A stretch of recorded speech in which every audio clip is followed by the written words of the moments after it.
Boa tarde, estamos de volta ao Leve Literatura em Viagem para uma conversa com a professora Lilia Schwartz e moderação de Manuela Bezerra de Melo. Olá, muito boa tarde. Eu sou a Manuela Bezerra de Melo e com muita alegria estou recebendo do Brasil, Lilian Schwartz. A Lilian é historiadora, antropóloga, professora da Universidade da Faculdade de Filosofia, Letras e Ciências Humanas da USP. É fundadora da Editora Companhia das Letras, autora de mais de 15 obras, entre elas Raça e Diversidade, Barba Gerador, que conta a história do Dom Pedro na categoria e o autoritarismo brasileiro. Lilian. Olá, Manuela, está falhando um pouquinho o seu áudio. Acho que desde que entrou o Facebook. Manuela? Me ouvir? Oi? Está falhando um pouquinho. Vamos ver se melhor. Tudo bem? Me escuta, Lilian? Desde que você, acho que começou a falhar agora, não estava falhando agora, vamos ver. Manuela? Teste, só um segundo. Olá, faço um teste com áudio. Pronto. Me escuta, Lilian? Eu te escuto, vamos lá. Ok. Lilian, muito prazer estar aqui com você. Bem-vinda ao Leve. Muito obrigada, é uma honra estar aqui com você também, Manu. Ótimo. Lilian, acho que para introduzir, a gente tem um público muito português que está assistindo agora a nossa live. E para introduzir, eu pensei da gente conversar um pouco sobre o autoritarismo brasileiro, mas para falar mais do ponto de vista histórico. Eu tenho 37 anos e a minha geração, ela nasceu e se acostumou diante de um período de estabilidade democrática cujo marco foi a Constituição Cidadã. A Constituição Cidadã, ela é, então, uma exceção dentro do processo histórico brasileiro, marcado pela violência. Olha, esse livro que está saindo agora em Portugal, sobre o autoritarismo brasileiro, ele parte de dois grandes supostos. Um é que o nosso presente, o presente brasileiro, está cheio de passado. E o segundo é que, para aqueles que reagiram com espanto com a eleição de Jair Bolsonaro, um líder mais que conservador, um líder retrógrado, eu sempre digo que os brasileiros sempre foram autoritários, não ficaram agora. E na história brasileira, Manu, existem vários momentos em que a democracia se encontrou e se perdeu, né? Tivemos, no contexto do Juscelino Kubitschek, por exemplo, um momento enfim, que o respeito democrático, a norma democrática foi possível. Mesmo no governo Getúlio Vargas foi tudo, né? Ele deu golpe, ele depois instaurou uma ditadura, mas houve um momento em que ele foi eleito democraticamente. Então, são pequenos momentos, Manu, você tem razão, mas, de fato, a Constituição de 1988, a Constituição Cidadã, marca o início de um momento de uma democracia plena. Foram 30 anos de democracia plena. Eu penso, como os gregos, que não existe democracia consolidada. Democracia é um sistema que a perfeição dele é a imperfeição, ou seja, você sempre tem que conquistar novamente. Mas nesses 30 anos, os brasileiros se acostumaram não só com uma democracia, com as instituições funcionando bem, como também com o surgimento de novos agentes sociais, as mulheres, os negros e negras, os indígenas, a população LGBTQ, e todos esses sinais de vitalidade da democracia, porque a democracia é o melhor regime para pensar na inclusão social e na diferença, todos esses sinais estão sumindo, não é? Desde 2018, sobretudo em 2019, e agora em 2020. Né? Então, penso sim que tivemos 30 anos, não foi o único período, mas você também tem razão que a maior parte da história do Brasil é tomada por governos autoritários e conservadores. Essa narrativa, na verdade, a história, ela seria um fato ou ela seria uma narrativa, do teu ponto de vista? A história é um fato e é uma narrativa, né? Eu costumo dizer que esse é um país com história e sem memória. Enfim, em geral, nós usamos história e memória como sinônimos, não são sinônimos, né? A história anda às turras com a memória. A memória, em geral, é a memória de si, é a memória de cada uma, né? A história, como disciplina, é uma disciplina que se fundamenta no uso de dados, de fontes, de registros primários que devem ser cruzados para produzir um conhecimento, produzir um saber, né? O que eu digo nesse livro, eu começo dizendo isso, é que em momentos de crise é impressionante como a história sempre vira um player fundamental, né? Em momentos de crise é sempre preciso recontar a história. Haja vista a Revolução Francesa, que contou a história a partir do ano 1, a Revolução Francesa, e no Brasil não seria diferente. Como nós estamos vivendo um momento de crise, é uma tríplice crise, né? Uma crise política, uma crise econômica e uma crise da saúde, a história tem sido muito acionada. Eu não sei se vocês, portugueses, acompanharam, mas nós temos uma Fundação Palmares. Palmares é o nome do maior quilombo. Quilombos são, eu falo muito disso no livro, né? São reuniões de escravizados fugidos, mas também libertos, também negros, né? Palmares teve uma história longuíssima, de quase 2 séculos, e a Fundação Palmares é uma homenagem a Palmares. O grande líder de Palmares é Zumbi dos Palmares. E agora, no dia 13 de maio, né, portanto, estamos aqui pertinho, o atual presidente da Fundação Palmares resolveu fazer uma propaganda dizendo que a abolição se deve à princesa Isabel, a Redentora, e que Zumbi seria uma criação das esquerdas. Ora, isso é uma narrativa, né? Nesse sentido que eu estou dizendo, é uma narrativa política e ideológica. Primeiro, nós sabemos que Isabel, ninguém pode dar a liberdade, sendo a liberdade um direito inalienável de cada um. Segundo, quando a princesa Isabel, assinou a Lei Áurea, ela promulgou uma lei muito conservadora e curta, a mais curta da história do Brasil. A partir desse momento, não existem mais escravos no Brasil.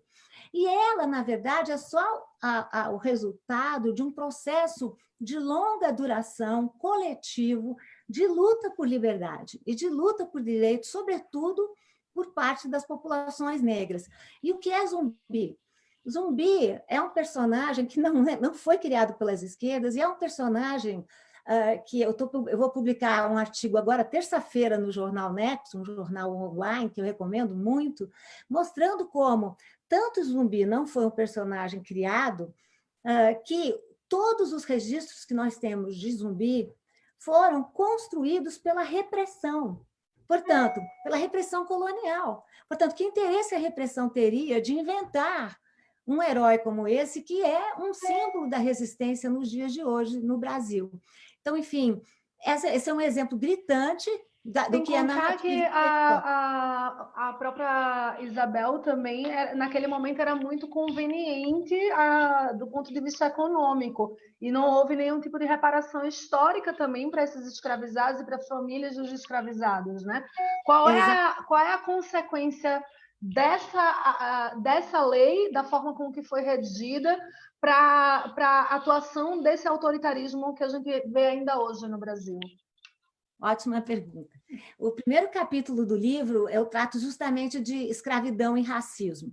Não é possível que os brasileiros digam que o racismo estrutural e institucional que nós vivemos hoje no Brasil, um grande empecilho para a nossa democracia, é apenas um legado do nosso passado. Não é, porque os brasileiros têm recriado esse racismo nas áreas estruturais, como saúde, empregos, educação, natalidade, mortalidade. Portanto, não é só um legado, mas é um legado pesado. O Brasil foi o último país a abolir a escravidão moderna, sabemos que existem outras formas de escravidão ainda hoje. O Brasil recebeu quase a metade as contas dizem que foram 12 milhões de africanos e africanas que tiveram que deixar o seu continente, 10 milhões chegaram às Américas e ao Caribe, e 4,8 tiveram como destino o Brasil. Então, o Brasil recebeu metade dos escravizados que saíram do seu continente. após o que foi a Lei Áurea? A Lei Áurea, existiam na época outros, como você bem diz, outros projetos de maior inclusão social, que previam como é que essa população ia adquirir de fato a cidadania. Nada disso foi feito, então nós, historiadores, antropólogos, sociólogos, aqui no Brasil, costumamos dizer que nós sabemos a data do início da pós-abolição, mas não sabemos a data do final. Eu penso, Manu, que a escravidão é mais do que um sistema econômico. A escravidão construiu uma linguagem social com grandes consequências, né? E as consequências nós estamos vendo no cotidiano desigual, né, de iniquidade do Brasil. Será que tu podias citar, no teu ponto de vista, exemplos concretos hoje, principalmente para os portugueses que estão assistindo e que não têm muita noção da realidade socioeconômica brasileira, ou que nunca, por acaso, nunca foram lá? Quais são essas consequências no dia a dia, nas ruas, nas relações pessoais e de trabalho? Então, no Brasil, nós sabemos que nunca existiu uma lei de apartheid, não existe. No entanto, os brasileiros convivem silenciosamente e naturalmente com situações de muito apartheid. As populações negras só muito recentemente vinham fazendo parte das universidades. As populações negras só muito recentemente começavam a entrar no ambiente corporativo. Quem for, por exemplo, a um teatro no Brasil, com dificuldade encontrará mais negros. Quem entrar num restaurante, com muita dificuldade, encontrará negros. Inclusive, os restaurantes mais elegantes não admitem nem ao menos que o garçom seja negro, né? Nós, se formos falar da atualidade, os dados da pandemia mostram como a pandemia chegou ao Brasil de avião, portanto, com as elites que estavam no exterior a trabalho ou estavam também a lazer. Os primeiros dados mostravam uma pandemia muito localizada nos bairros mais ricos das grandes metrópoles brasileiras e, rapidamente, essa pandemia alcançou as periferias do Brasil e, sobretudo, a população negra. O que nós podemos dizer das periferias do Brasil? As periferias do Brasil não têm por exemplo, 30% dos lares brasileiros são compostos por um cômodo, onde vivem a partir de 4 pessoas.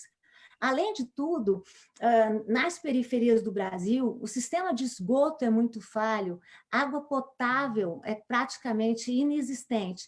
Isso fez com que essas populações criassem problemas que não são endêmicos, porque não são naturais, são construções sociais, como problemas pulmonares, diabetes, pressão alta, ou seja, todos os problemas que tornam essa população mais vulnerável.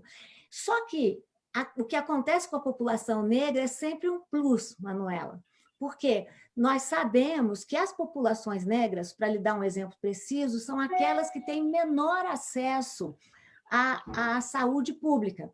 Em 1988 foi criado o SUS, que é um grande sistema público brasileiro, um sistema exemplar. Ora, os negros não têm acesso praticamente. Isso faz com que a população negra seja a mais prejudicada na pandemia. Perfeito. Isso me faz lembrar aquela contribuição que nós sempre falamos no Brasil, que é a contribuição do sociólogo Gilberto Freire, que por acaso também é da minha terra, de Pernambuco,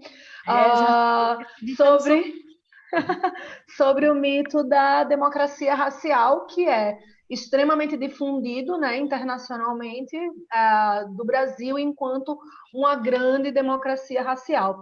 E, por acaso, aqui em Portugal, eu acho muito curioso essa relação. O próprio Gilberto Freire, também contratado pelo salazarismo, né, tinha uma relação muito próxima com o Salazar, o ditador daqui do Estado Novo Português. Ele foi contratado para escreveu sobre o mito do bom colonizador. Ele teve nas regiões do ultramar, né, nas colônias, para escrever sobre como Portugal era um colonizador brando, né, quando relacionado com os colonizadores ingleses, e como Portugal era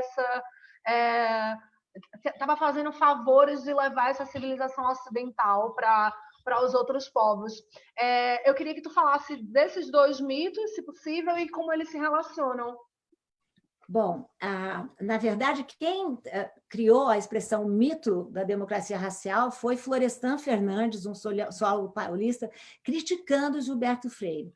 Gilberto Freire cria essa ideia, essa balela, né, da democracia racial no Brasil nos anos 30. Na verdade, ele estava dando vazão a outros mitos, né? Ao primeiro concurso de história do Brasil, Como Escrever a História do Brasil, nos anos 1830, foi ganho pelo Von Marsus, um estrangeiro, que dizia que o Brasil era formado por 3 rios: um rio branco caudaloso, um rio negro menorzinho e um rio indígena menor ainda, e todos eles desaguavam no Rio Branco. Então, eu sempre digo que essa ideia de mistura, essa ideia de mestiçagem, é uma ideia de mistura, mas também de diferença, né? Como é que você combina essas duas coisas? Estaria presente em Silvio Romero, estaria presente em Arthur Ramos, mas foi Gilberto Freire que transformou essa ideia.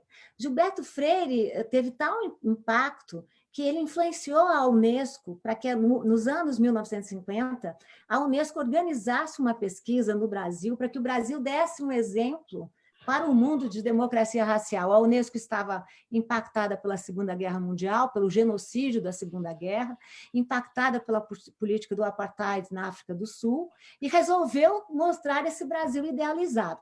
Não deu certo, Manu, porque se os pesquisadores lá da terra, da sua terra, né, de Recife, norte-americanos, confirmaram a democracia racial, os pesquisadores do Sul discordaram totalmente, tanto que a pesquisa nunca foi acreditada.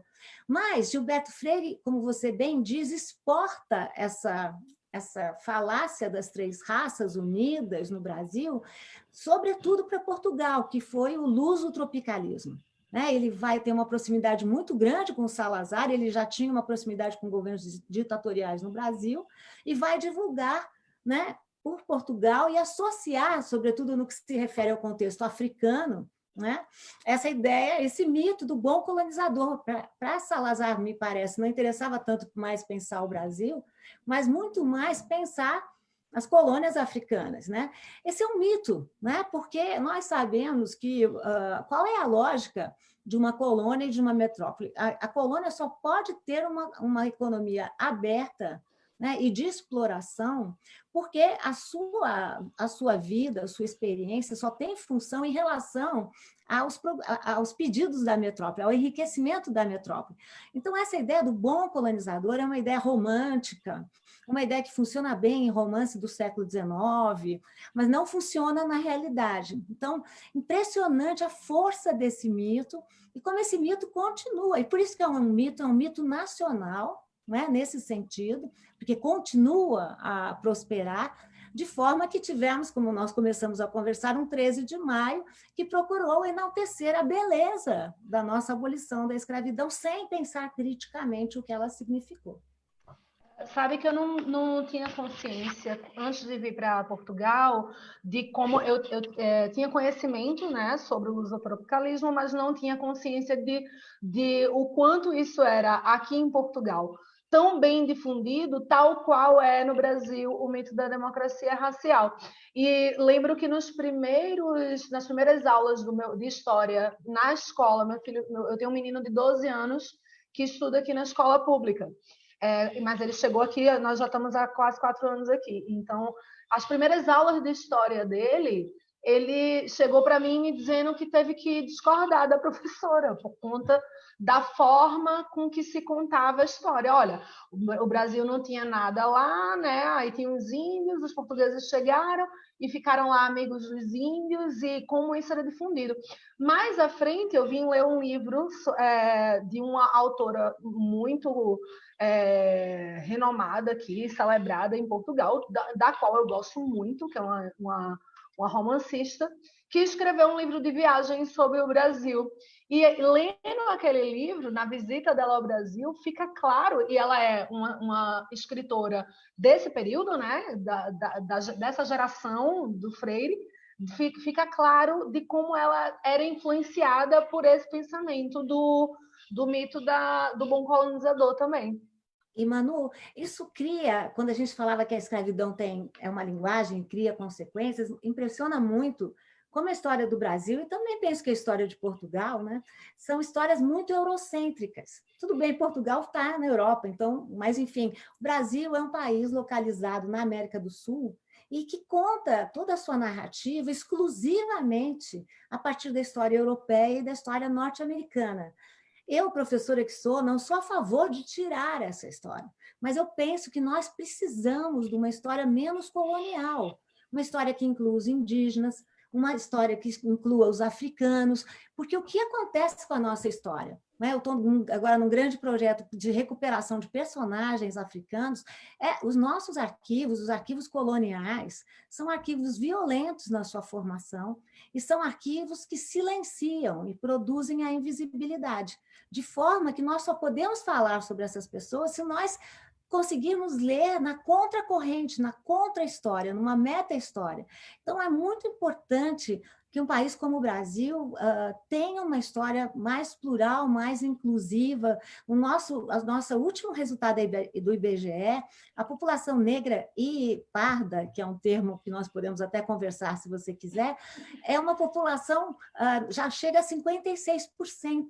Ora, como que a gente faz com uma criança da idade do seu filho no Brasil, uma criança negra, e conta uma história exclusivamente europeia, igual àquela que Von Marcius contou dos 3 grandes rios, né? É preciso, né?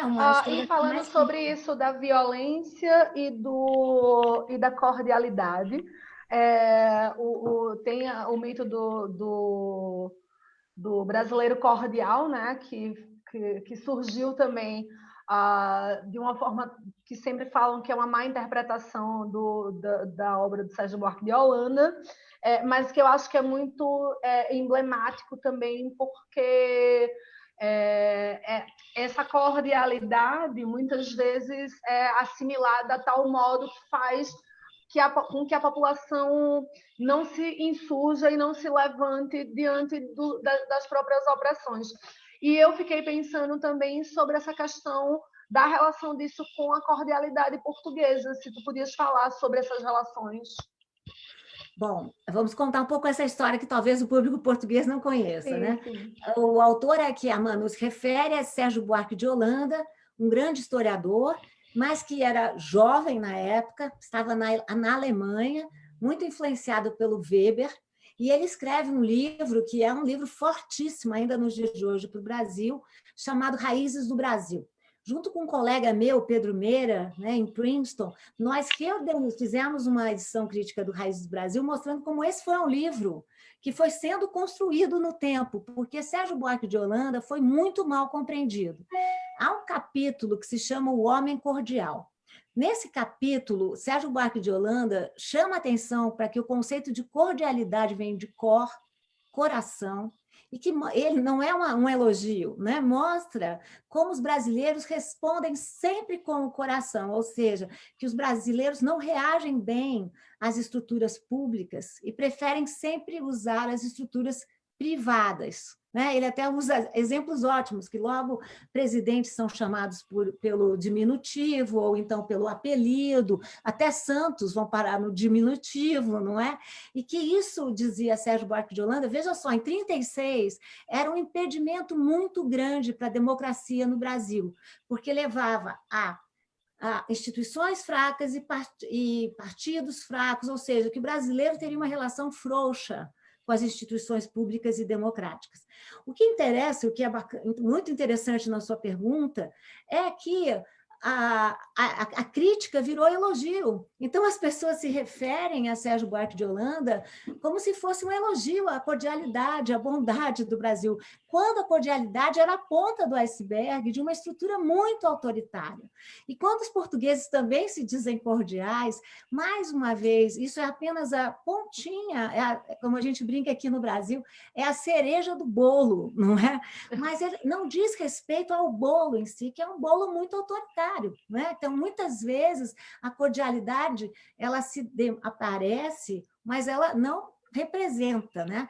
Então, por exemplo, aquele famoso provérbio aqui no Brasil, né? Com quem você pensa que está falando, né? Ou seja, que é quando você devolve para a pessoa, olha, você não vai falar igual a mim porque você não está no meu lugar, você não está na mesma posição da minha hierarquia. Então, esse foi um grande mal-entendido da história, né? Agora, falando um assunto um pouco espinhoso, o que representou a execução da vereadora Marielle Franco para a história do país, para a história da atualidade do país, e também dentro do contexto histórico geral, qual é essa representação? Bom, Marielle Franco, nós estávamos falando que no período, nos 30 anos após a Constituição Cidadã, que nós tivemos os brasileiros tiveram um momento muito grande, né? Um gap de 30 anos de democracia. Marielle Franco era um símbolo disso, dos novos agentes sociais que iam surgindo. Marielle Franco era da população LGBTQ brasileira, sempre disse isso, não é? Era negra e morava na favela da Maré.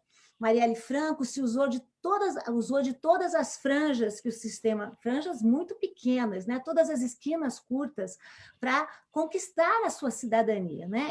Ela estudou, ela entrou com bolsa numa boa universidade no Rio de Janeiro, acabou entrando para a política e se sagrou uma das vereadoras mais bem votadas no Rio de Janeiro. Tinha um papel fundamental em favor das mulheres, em favor dos negros, em favor das populações faveladas, em favor das populações LGBTQ. E era muito conhecida, muito poderosa. E, mesmo assim, nada impediu que, em 2018, mais especificamente em 14 de março de 2018, ela fosse friamente assassinada. Nesse momento, eu devo lhe dizer que, quando Marielle Franco morreu, um sonho de Brasil morreu também, porque em 2018 já vinha se anunciando essa ascensão do autoritarismo no Brasil, porque, na verdade, ele começa com o impeachment da presidente Dilma, né? Eu não estou aqui para discutir o impeachment, mas o que aconteceu é que o impeachment não respeitou as normas democráticas e, ao não desrespeitar, abriu a tampa da democracia brasileira. E as consequências são tremendas. Nós vimos isso acontecer e nós estamos conversando aqui, nós duas, em maio de 2020, perdoe a minha emoção, e os brasileiros, porque eu sou muito ligada a ela, ligada a Mônica, e os brasileiros ainda querem saber, Manu, quem mandou matar Marielle Franco, né? Ainda não sabemos, né? E acho que não vamos descansar enquanto nós não soubermos. Acho que você não é que está emocionada.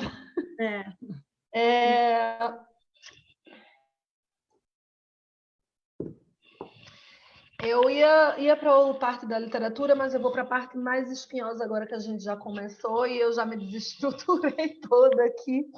A gente conversava, não tem problema. Eu acho que esse tema mexe muito com as mulheres brasileiras, principalmente. Muito, né? muito. A representação de quem foi Marielle, de quem do que ela significou, né? enquanto mulher, e de tudo que ela enfrentou e da forma com que ela se foi, e principalmente imaginar, e não só isso, saber que isso tem muita probabilidade de hoje as pessoas que comandam o país serem os responsáveis por essa execução, porque a gente não sabe quem foi, mas a gente pode dizer que a gente desconfia bastante. Nós conhecemos os executores, né? E um deles é vizinho de casa do chefe do nosso presidente, né? Que o conhecia muito bem.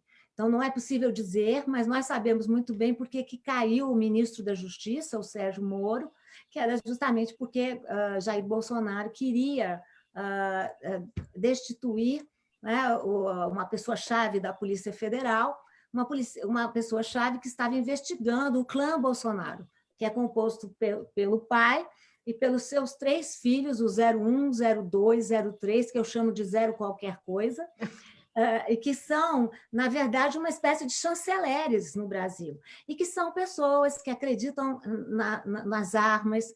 Eduardo Bolsonaro acaba de fazer um chá de bebê em que aparecia uma criança com uma arma, né? Veja que raio de mensagem nós estamos dando num país como o Brasil, desigual como o Brasil.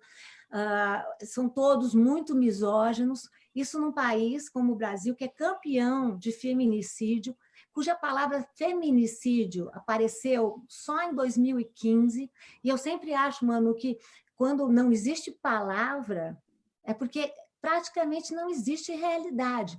Então, a Marielle representava isso tudo, e a facilidade como ela foi assassinada mostra bem como as milícias do Rio de Janeiro não acreditam no poder das mulheres gays e das mulheres que moram nas periferias brasileiras. Eu vou agora suavizar um pouco e depois eu vou querer fazer uma pergunta para finalizar um bocado, acho que mais tensa também.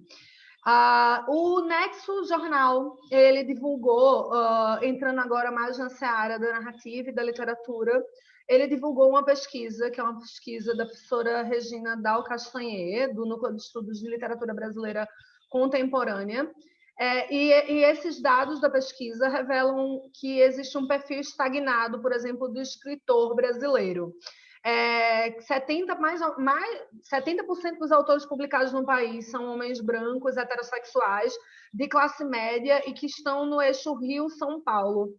A impressão que eu tenho é que a literatura ela ajuda a produzir essa distopia de um Brasil que não condiz com a realidade das ruas. Na sua opinião, qual é o papel da literatura para a construção da narrativa de país? Eu penso que a cultura, a literatura, de uma forma geral, muitas vezes cultura é tomada como consequência de um momento e de um contexto, e eu, antropóloga que sou, eu não acho que a cultura é consequência, ela é causa. Ela produz valores, produz concepções, produz realidades propriamente dita. Então, eu penso que precisamos, sim, no Brasil, de uma literatura mais plural, uma literatura mais generosa e uma literatura que dê conta dos nossos vários Brasis, né? Porque o Brasil é um país de proporções continentais e que, veja que a pesquisa mostra essa concentração em Rio de Janeiro e São Paulo. E eu acho que eu sou uma pessoa que defendi cotas na Universidade de São Paulo, onde eu leciono, né, que passaram tardiamente, mas passaram, em primeiro lugar porque eu acho que o Brasil tem que pensar em políticas de ressarcimento. Nunca pensou e está pagando caro por não pensar em políticas de ressarcimento, inclusive em relação aos militares. Segundo, eu acredito em cotas, e aí volto à sua pergunta, excelente, Manu, porque eu penso que quanto mais diversos nós formos, melhor nós seremos, né? Diversidade sempre traz mais diversidade e um reconhecimento mais amplo no Brasil.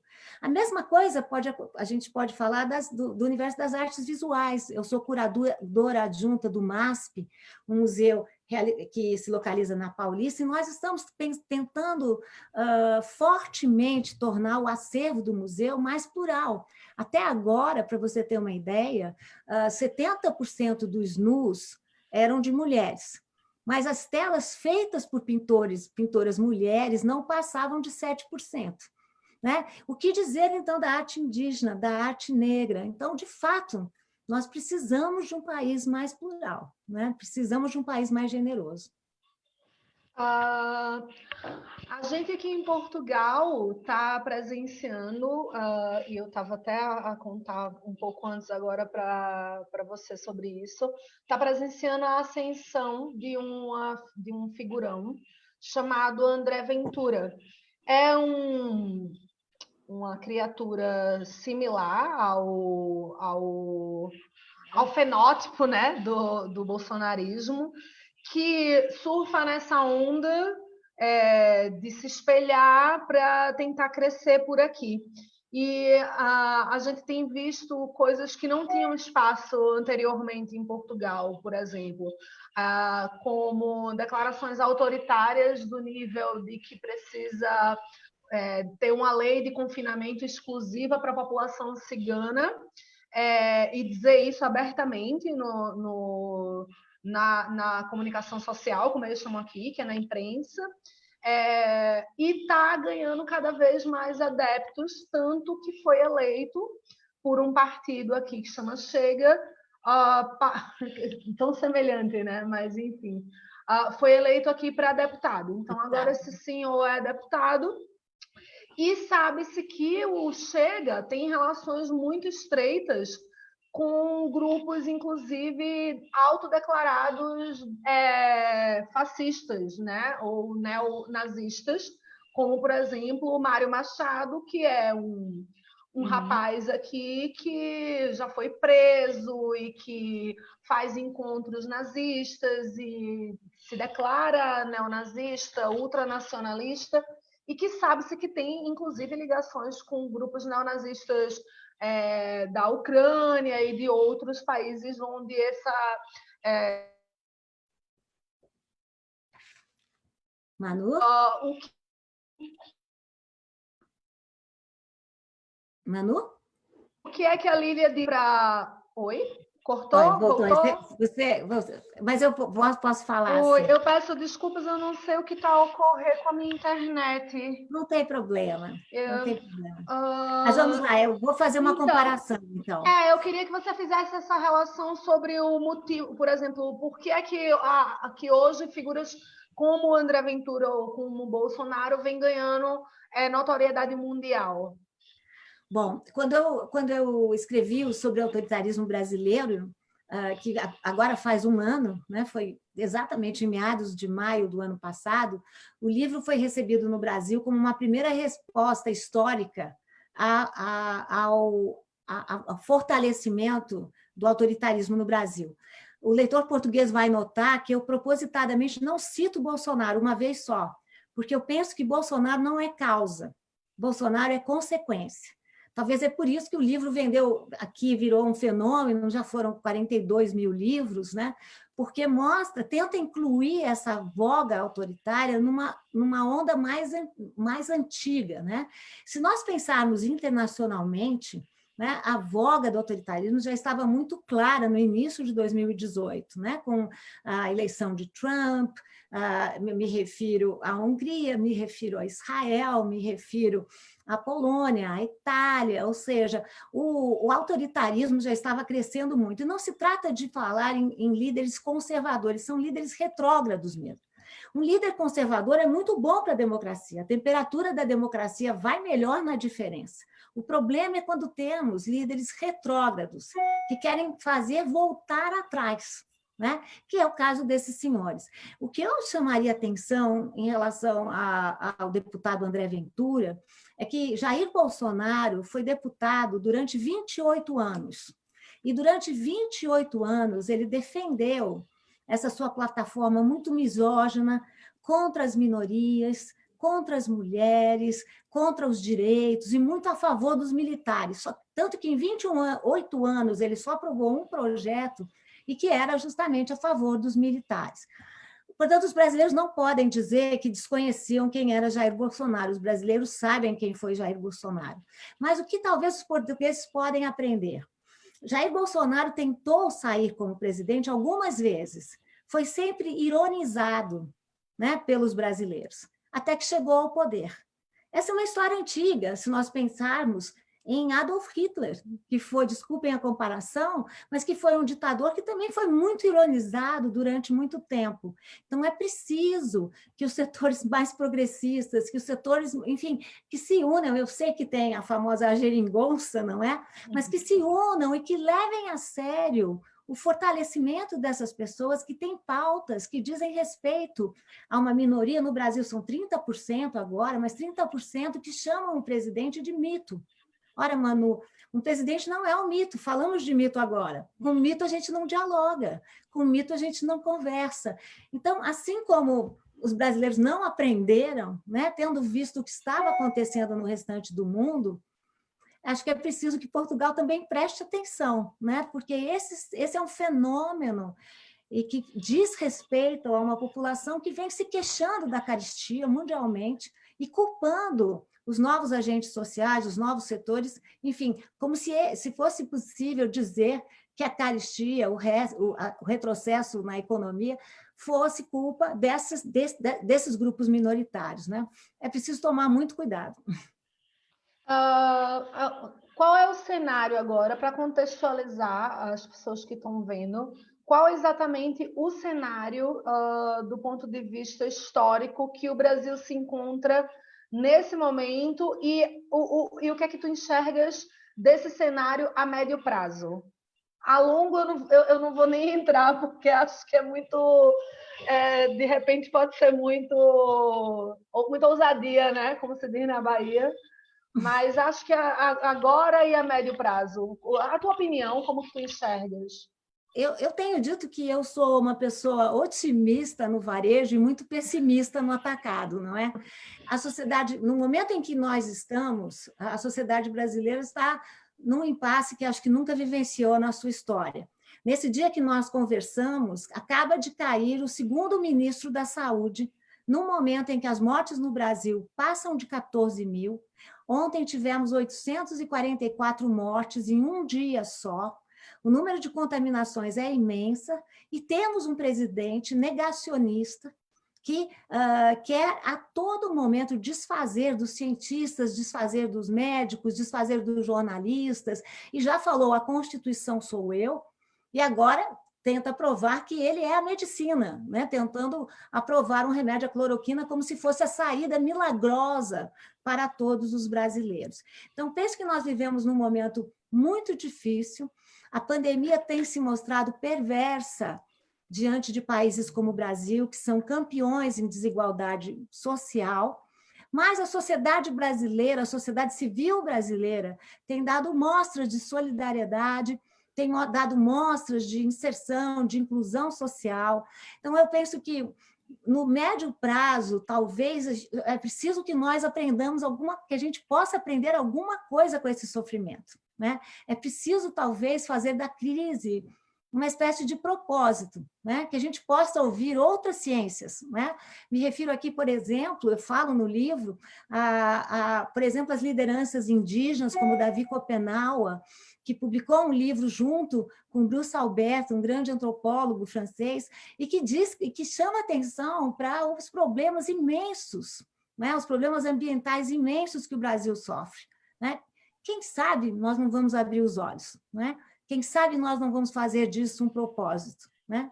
Ou como diz Guimarães Rosa, quem sabe os brasileiros não precisam ter coragem, né? Que linda. Tem uma pergunta do público aqui, a Ana Cláudia Calomene, acho que é isso, Calomene, pergunta como as manifestações de 2013 contribuíram para formar o quadro atual aqui no Brasil. Bom, é bem interessante a pergunta da Ana Cláudia, porque as ruas sempre foram um espaço das esquerdas, né? Eu não vejo problema nenhum das ruas serem também tomadas pela direita, né? O problema é que no Brasil se construiu, tudo acontece na Avenida Paulista, exatamente onde se localiza o museu onde eu trabalho, e se construíram duas avenidas que não dialogam. As consequências são imensas, Manu e Ana Cláudia, porque nós temos todo um ministério e um governo que aposta na intolerância, que aposta na polarização, um governo que não aposta, sinceramente, no diálogo, e se nós não conseguirmos entabular algum diálogo, não é possível também conseguir fazer, nesse ano, né, prefeitos, governadores e, quiçá, um presidente menos retrógrado do que esse que nós temos agora, né? As eleições presidenciais serão em 22 e Jair Bolsonaro já anunciou que fica até 28, né? Como diz aqui, Deus me livre, né? Espero que não aconteça, mas é preciso que a gente aprenda com o passado e aprenda com essas manifestações tão divididas, dos dois lados, né? Agora, eu acho que tem um pouco tempo, mas queria muito fazer uma pergunta para a gente finalizar. Eu já ouvi entrevistas, Lília, sua, dizendo que a saída do Brasil precisa ser construída a longo prazo e que seria isso que você acreditava. E eu escutei aquilo e me coloquei a pensar se esses 30 anos, por exemplo, desde a Constituição Cidadã até a queda dela com essa situação toda, porque agora a gente entrou num período iluminista, onde o presidente a Constituição, né? Então, se esse... Absolutista, eu diria. Né? Desculpe, eu ia falar uma coisa e disse outra. O período absolutista, eu inclusive até brinquei e chamei ele de Rei Sol, né? Eu também. Então, eu fiquei pensando se esses 30 anos, que são uma espécie de exceção, como outras pequenas exceções que tu citaste, desse pacto de classe, não demonstrou, por exemplo, que a prática, que na saída, essa prática progressiva não resultou exatamente, porque a qualquer momento de fragilidade, essa democracia ela cai. Então, não seria o caso da gente, de fato, conseguir um pouquinho do cheirinho de alecrim que o Chico Buarque disse e, de repente, ter o nosso próprio 25 de abril ou algo que soasse uma decisão mais popular e mais a curto prazo do que a médio ou longo prazo? Então, eu penso que as histórias dos países são muito parecidas e muito diversas, né? Portugal não tem essa história da desigualdade social como nós temos. Nos 30 anos, né, de 88 até 2018, nós tivemos, por exemplo, a educação mostrou uma melhoria muito grande. Inclusive, os dados até 2012 da desigualdade social diminuíram no Brasil. No entanto, o Brasil entrou, o mundo todo entrou, a partir de 13, numa crise recessiva, né? Crise que gerou esses sujeitos que são os vingadores, né? Que, enfim, que acham que a culpa disso tudo é dos negros, das mulheres, dos gays, né? Enfim, atiram para todo lado, mas eu continuo achando que uma saída para a desigualdade brasileira é a educação. O que pode ser feito em mais médio prazo, e eu concordo com você, é porque nesses 30 anos, talvez o que faltou para esse consórcio, que ficou basicamente entre dois partidos, né? PSDB e PT. Talvez esses foram bons governos na educação e na saúde, mas que foram talvez se afastando de uma parte da população. É preciso falar com essa população. Vamos dizer que parte da plataforma de Bolsonaro não era enganosa, o que era enganoso era a receita que ele dava.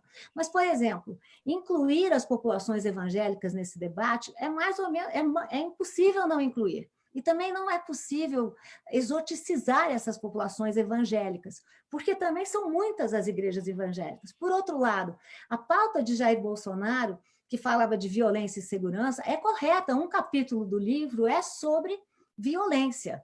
Quer dizer, talvez é preciso que esses novos dirigentes que vão se apresentar, eu assim espero, nesses anos que temos até as eleições de 22, que saibam falar com essa população também, que está sofrendo com a recessão econômica, que é uma população de religião evangélica e também que é uma população, que isso afeta a população inteira do Brasil, é uma população que está sofrendo com a violência e com a segurança. Esses são temas inadiáveis para uma pauta mais à direita ou uma pauta mais à esquerda. Só que os brasileiros não podem aceitar essa saída armamentícia, não é? Porque nós sabemos que quanto mais armada a população estiver, mais violenta ela será também. Não é? Temos agora uma pergunta do público. O Paulo Ferreira pergunta, na verdade ele começa falando que um dos tópicos preferidos da direita populista brasileira é a pretensa hegemonia cultural da esquerda e a luta contra o marxismo cultural. O que é que a Lília, como historiadora, pensa dessa temática? Bom, Paulo, muito obrigada, Paulo Ferreira, é uma ótima questão. Bolsonaro foi eleito também com essa pauta de uma nova política, né? A nova política seria de um Estado mínimo e a nova política seria que tudo não está dando nada certo, né? Ele dizia que ia colocar especialistas, não colocou. Ele fala muito em ideologia, mas ele é que usa essa ideologia. Vamos lembrar, Paulo, que nós temos um presidente no Brasil que não tem partido. Ele se elegeu por um partido fake, um partido de conveniência, e rompeu com esse partido, porque ele quer um partido que seja ele próprio, assim como ele quer uma Constituição que seja ele própria. Jair Bolsonaro também se elegeu com essa falácia da hegemonia das esquerdas, né?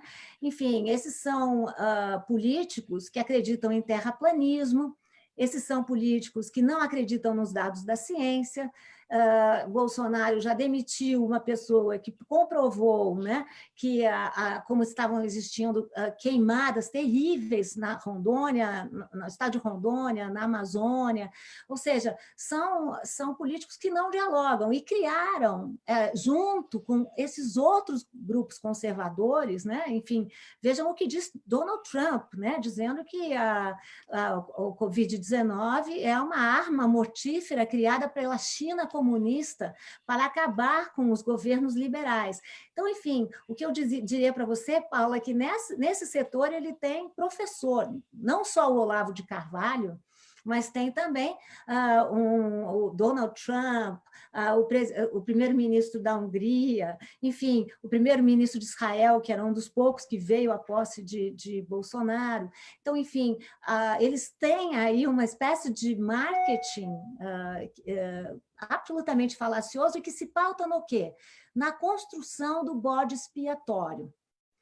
E governos populistas, que são governos, eu digo historicamente, que pretendem falar diretamente com o povo, portanto, não precisam de jornalistas, não precisam de cientistas, não precisam da academia e nem tampouco das instituições, são governos que funcionam a partir da criação de grandes inimigos, transformam adversários em inimigos e manipulam a população nesse sentido. Então, essa é uma manipulação velha, antiga, mas que tem feito muito sentido nesse nosso século XXI. Não é? É isso, Lília. Eu ficaria muito tempo aqui conversando contigo, porque... Eu também consigo. Mas, infelizmente, a gente já está com o tempo aqui no limite. Queria agradecer muito a tua presença e, inclusive, gente, Lília, o teu livro já está à venda em Portugal? Conta pra gente. Tem até a capa dele aqui, que é diferente da capa do Brasil, olha só. Isso, olha aí que bonita a edição sobre o autoritarismo brasileiro da Lilian Schwartz. E já está à venda nas livrarias daqui de Portugal. Agradeço imenso, Lília. Quer dizer as últimas palavras aí, se despedir do pessoal? Não, eu queria dizer que é um motivo de imensa alegria estar nesse festival, um festival que celebra a literatura como uma viagem, né? Quem está com o livro nas mãos nunca está sozinho, né? Mesmo nessa época de pandemia, que a gente está em casa, isolado, eu tenho viajado muito com os livros que eu leio, e queria dizer que estou muito feliz com a minha editora, né? E por ter o meu livro vertido para o português de Portugal, não é? E espero que faça sentido para os portugueses. É um livro que trata do nosso passado comum, né? O passado colonial brasileiro, né? E que uniu e separou Brasil e Portugal. Então, como diz o poeta, a alegria é a prova dos 9. Gente, essa foi mais uma. Depois do jantar, às 22 horas, tem uma outra secção do autor, David Machado, com moderação do Pedro Vieira. É isso, boa noite para vocês, tchau, tchau.